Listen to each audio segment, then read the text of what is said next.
പരിശുദ്ധമായ റമദാനിന്റെ പുണ്യമായ ദിനരാത്രങ്ങൾ നമ്മിൽ നിന്ന് പെട്ടെന്ന് ഇങ്ങനെ തീർന്നു പോകുമ്പോൾ മഹാനായ പ്രവാചകർ സല്ലല്ലാഹു അലൈഹി വസല്ലമ തങ്ങൾ നമ്മെ പഠിപ്പിച്ച ഒരു ഹദീസാണ് നമ്മുടെ മനസ്സിലേക്ക് ഓർമ്മ വരുന്നത്.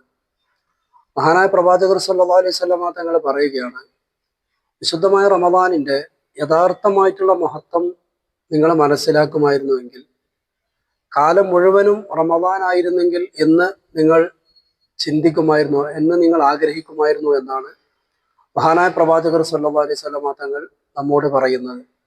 അത്രമേൽ മഹത്തായ, അത്രമേൽ പവിത്രതയുള്ള ഒരു മഹത്തായ ഇബാദത്താണ് നോമ്പ് എന്നുള്ളത്. പ്രവാചകർ സല്ലല്ലാഹു അലൈഹി വസല്ലമ തങ്ങളും വിശുദ്ധമായ ഖുർആനും ഒക്കെ നോമ്പിന്റെ മഹത്വം പഠിപ്പിച്ചത് തന്നെ എത്രയോ ഉണ്ട്, നാം മനസ്സിലാക്കിയതും എത്രയോ ഉണ്ട്.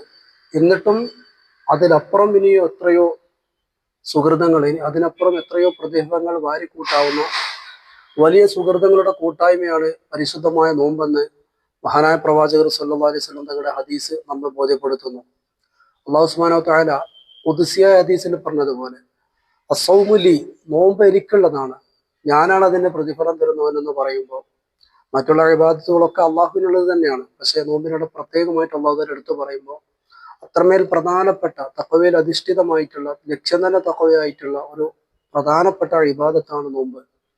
ഇങ്ങനെയൊക്കെയുള്ള ഒരുപാട് മഹത്വമുള്ള നോമ്പിന്റെ ദിനരാത്രങ്ങൾ നമ്മിൽ നിന്ന് വിട പറഞ്ഞുകൊണ്ടിരിക്കുമ്പോൾ അള്ളാഹു സുബ്ഹാനഹു വ തആല നമ്മുടെ ജീവിതത്തിലെ അവസാന റമദാനായി ഈ റമദാൻ അള്ളാഹു തആല മാറ്റാതിരിക്കട്ടെ. ഇനിയും ആയുരാരോഗ്യത്തോടു കൂടി ഒരുപാട് റമദാനിനെ സ്വാഗതം ചെയ്യാനുള്ള തൗഫീഖ് അള്ളാഹു നമുക്ക് പ്രദാനം ചെയ്യട്ടെ. അസ്സലാമു അലൈക്കും വറഹ്മത്തുള്ളാഹി വബറകാതുഹു.